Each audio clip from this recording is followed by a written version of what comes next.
Professionnels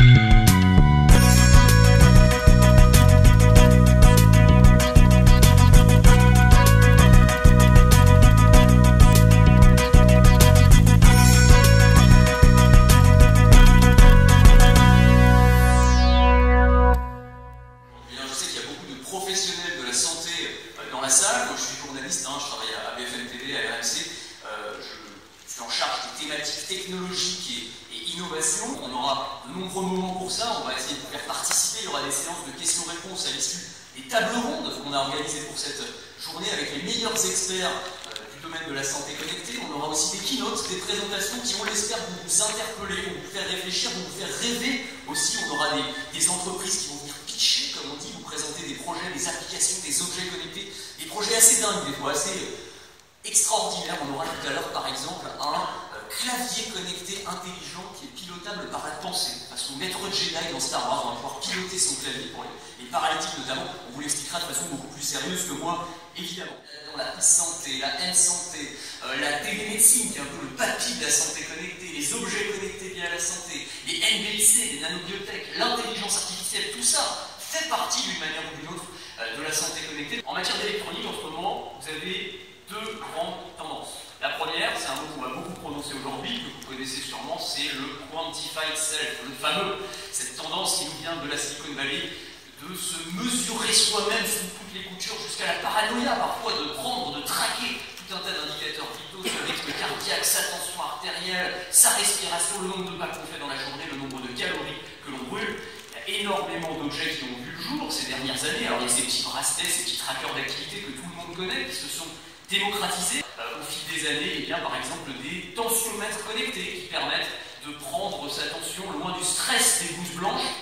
Des pèse-personnes intelligents qui permettent de faire profiter à tous ses amis via Facebook, via Twitter des progrès de son régime. Voilà, j'ai perdu 2 kilos ce mois-ci, c'est génial. La deuxième tendance qui chevauche la première à plein d'endroits, c'est ce qu'on appelle le wearable computing. Le wearable computing, c'est l'électronique prête à porter, on pourrait traduire ça, c'est-à-dire l'électronique intégrée, embarquée dans les vêtements et dans les accessoires que l'on porte. Demain, ce sont tous les objets, tous les accessoires, tous les vêtements, les textiles que l'on porte qui seront potentiellement connectés. C'est-à-dire qu'à l'intérieur de ce t-shirt, dans la fibre du tissu, vous avez tout un tas de petits capteurs électroniques qui vont analyser, pendant que je suis en train de courir, prendre ma respiration, mon rythme cardiaque, le nombre de pas que je fais, la vitesse à laquelle je cours. Partez faire votre outil tranquillement.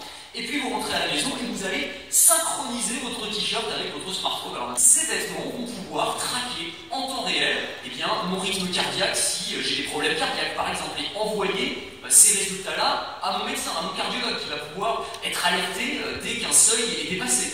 On va pouvoir utiliser le GPS qui est intégré dans ces vêtements connectés pour mieux suivre par exemple les patients malades d'Alzheimer qui se perdent, parfois on va pouvoir les retrouver plus facilement. On va pouvoir suivre aussi la quantité et la qualité d'exercice que réalisent les patients, ce qui est important dans le suivi de certaines maladies comme le diabète. Et voilà, cette ceinture, qui n'est pas très jolie, mais c'est un prototype encore, qui s'appelle l'Emiota. C'est une ceinture qui va s'adapter automatiquement à votre tour de taille. Donc voilà, génial pour les fins de banquet un peu copieuses. Là, vous avez mangé bonne entrecôte, le fond au chocolat, vous avez le ventre qui commence à gonfler. Eh bien, vous avez cette ceinture qui est équipée d'un petit moteur électronique et de capteurs de pression, et qui va se desserrer automatiquement.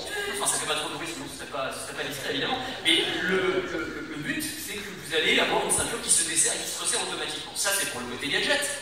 Là où c'est intéressant, c'est qu'avec ces capteurs, cette ceinture, elle va analyser en temps réel votre tour de taille. Elle va envoyer ça à une application sur votre smartphone et vous allez avoir un suivi jour par jour du tour de taille. On sait que c'est très important dans le suivi de certaines maladies cardiovasculaires ou encore des patients diabétiques. Les capteurs de mouvement à l'intérieur de cette ceinture qui vont analyser votre position. Est-ce que je suis complètement avachi dans mon canapé? Est-ce que je suis complètement penché sur mon ordinateur? Et dès que vous vous tenez mal, elle va se mettre à vibrer pour vous l'indiquer. Et là encore, envoyez cette indication jour après jour vers votre smartphone et vous allez avoir un suivi de votre position et vous allez, espérons-le, vous améliorer. Imaginez un monde où vous accepteriez de porter ce genre d'outils, ces t-shirts, ces petits trackers d'activité, en échange de la promesse d'une réduction sur votre prime d'assurance. C'est ce qu'on commence à voir apparaître. On a eu des tests, on a WeSings par exemple, pionnier français des objets connectés liés à la santé, qui a signé avec AXA, et donc il y a une nouvelle police d'assurance qui permet, sur la base du volontariat pour l'instant, si vous acceptez de porter un petit tracker d'activité et de faire 7000 pas par jour, a priori vous coûterez moins cher à l'assurance, vous serez en meilleure santé, etc. On va vous offrir, alors pour l'instant c'est des bons d'achat pour des soins de médecine douce, bon, très bien, ça commence comme ça. Aux États-Unis, ça va beaucoup plus loin. On a des entreprises, chez BP par exemple, aux États-Unis, les salariés peuvent bénéficier d'une remise de 1000 € sur leur complémentaire santé s'ils acceptent de porter jour après jour un Fitbit, donc un tracker d'activité, et de faire 1 million de pas dans l'année. Donc voilà, on accepte d'être fliqué, monitoré en échange d'avoir une ristourne sur sa prime d'assurance. C'est la question de la sécurisation de ces données, où est-ce qu'elles sont stockées, est-ce que des pirates peuvent y avoir accès d'une manière ou d'une autre, puis sécurité de ces objets eux-mêmes qui n'ont pas forcément été conçus avec la sécurité en tête. Si on me hack mon petit tracker d'activité, c'est pas très grave, on sache que j'ai fait 5000 ou 10 000 pas, c'est pas très grave.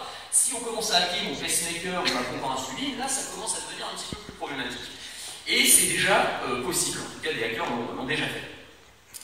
Un autre acteur qui s'intéresse énormément à votre santé, c'est tous les géants de l'informatique, ce qu'on appelle les GAFA, Google, Amazon, Facebook, Apple, on peut ajouter Microsoft aussi, qui sera avec nous sur scène tout à l'heure. Alors Google notamment, c'est très intéressant ce qu'ils font, ça aussi on va l'évoquer tout au long de la journée. Et ils se sont lancés, avec le trésor de guerre de plusieurs dizaines de milliards de dollars dont ils disposent, dans une initiative, dans une offensive vers la santé, tous azimuts. Ils ont lancé plein d'initiatives, je vais vous en citer quelques-unes.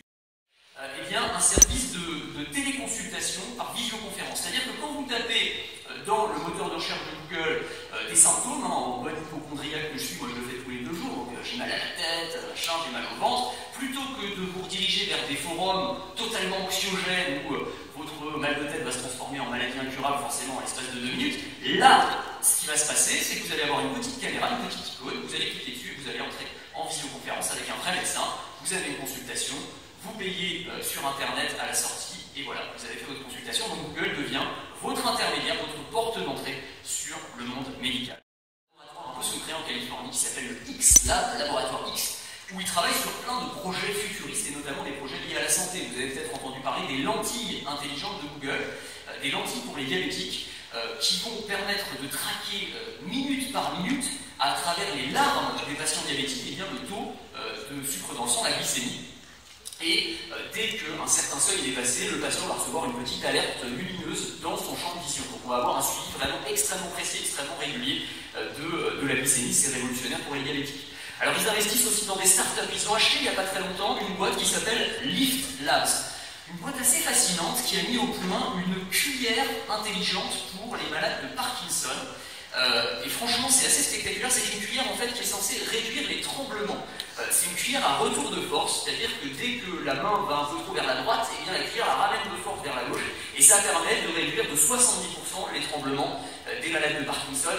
C'est extraordinaire, ça permet évidemment, ne serait-ce qu'en termes c'est un atout social extraordinaire, parce qu'il y a beaucoup moins de gêne sociale devant les autres aussi à manger. On peut intégrer ce genre de technologie dans des outils de bricolage, dans des clés de maison, dans des kits de maquillage. Ça va potentiellement transformer la vie des malades de Parkinson. Et ça, c'est une boîte qui a été achetée par Google il y a quelques mois.